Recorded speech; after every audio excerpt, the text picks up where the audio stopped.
Basically বেশ কিছু ইনগ্রিডিয়েন্টসের হচ্ছে সমন্বয়ে তৈরি। 16 ধরনের ইনগ্রিডিয়েন্টস আছে, সবগুলো নিয়ে আলোচনা করাটা আমার সম্ভব হচ্ছে না, তো আমি কিছুটা শর্টলি করি। এখানে টেট্রাসোডিয়াম ইডিটি এ একটা প্রপার্টিস আছে। এটা বেসিক্যালি হচ্ছে আমাদের শরীরে, খেয়াল করবেন বিশেষ করে এই যে এখন উইন্টার সিজন আসতেছে, এই সিজনে আপনি দেখবেন শরীরের চামড়াগুলো কিন্তু ফেটে যায়, এরকম দেখবেন র্যাপচার হয়ে যায়। তাহলে শরীরের চামড়া যখন ফেটে যায় তখন ওই ফাটার স্থান দিয়ে আপনার কিছু কেমিক্যাল এবং ডাস্ট পার্টিকেলগুলো কিন্তু ভিতরে প্রবেশ করে, তখন আপনার স্কিন কন্ডিশনগুলো কিন্তু ডেভেলপ হয়। এই সোপ দিয়ে ব্যবহার করার কারণে আপনার ওই স্কিনের উপর, আমরা যে এখন কি করব, উইন্টার সিজনে আমরা লোশন ব্যবহার করব, লোশনের কাজটা কি, উপরে একটা লেয়ার পড়ে যায়, একটা লেয়ার পড়ে। ঠিক আপনি এই সাবান যখন ব্যবহার করবেন আপনার চামড়ার উপর এরকম একটা লেয়ার তৈরি করবে। লেয়ার যখন তৈরি করবে তখন ওই কেমিক্যাল ডাস্ট পার্টিকেলগুলো আপনার ভিতরের দিকে প্রবেশ করবে না, তখন যে আপনার অ্যালার্জি কন্ডিশনগুলো এটা কিন্তু আপনার ভিতরে যাবে না, আমরা এখান থেকে রিলিফ পাবো। অ্যাকোয়া এটা হচ্ছে ওয়াটার, আসছে হলো পালমেটিক হচ্ছে অ্যাসিড। দেখেন পালমেটিক অ্যাসিডটা এটা বেসিক্যালি আমাদের শরীরে যে আপনার মেলানিনের যখন প্রোডাকশনটা বেড়ে যায় তখন আপনার কি হয়, শরীরের চামড়া কিন্তু কালো হয়ে যায়।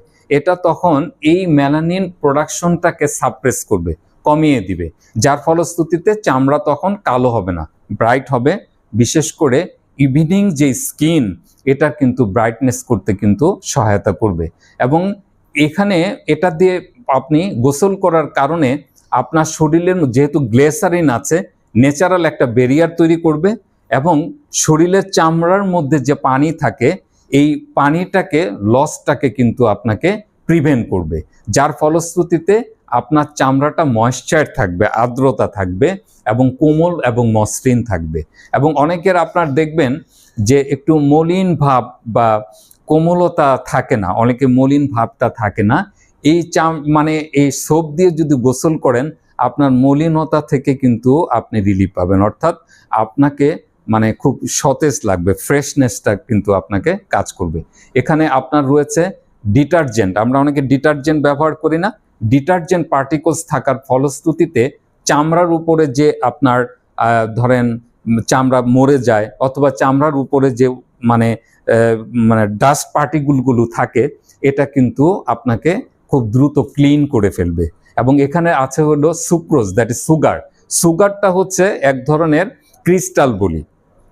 সুগারটা কেমন, ছোট ছোট ক্রিস্টালের মতো না, এই ক্রিস্টালের মতো দানা থাকার ফলশ্রুতিতে আপনার চামড়াটাকে দ্রুত আপনাকে ক্লিন করে ফেলবে।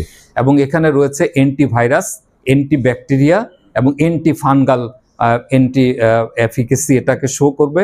অর্থাৎ এই সাবান দিয়ে গোসল করলে আপনার যে ব্যাকটেরিয়াগুলো হয় ব্যাকটেরিয়াগুলোকে আপনাকে কিল করবে, ভাইরাসগুলোকে আপনাকে কিল করবে। যে অ্যালার্জি যেটা হয়, বিশেষ করে অ্যালার্জি হওয়ার পর তখন আপনি দেখবেন যে চামড়ার উপর ছোট ছোট স্কাল্পের মতো হয়, যেটা আমরা এমনি করে আঙ্গুল দিয়ে ঘষে ঘষে কিন্তু ফেলে দিই।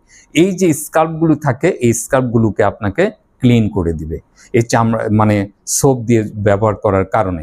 এবং এটা আমাদের শরীরে মধ্যে যে মনে করেন যে অনেকের আপনার কি হয় যে চামড়া কুঁচকে যায়, অনেকের ফাইন লাইন, বয়স যখন বেড়ে যায় তখন মুখের উপর আপনার কি করে বলি রেখা পড়ে, এই বলি রেখাগুলো কিন্তু আপনার দূরীভূত করবে এবং চামড়ার ইলাস্টিসিটিটাকে বাড়িয়ে দিবে। এই সমস্ত কন্ডিশন থেকে আমরা রিলিফ পাবো।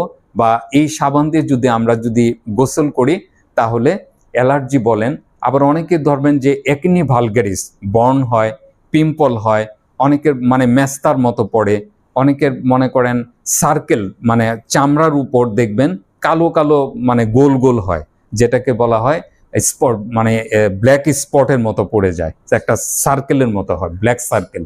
এখান থেকেও কিন্তু আমরা রিলিফ পাবো এই সাবান দিয়ে ব্যবহার করার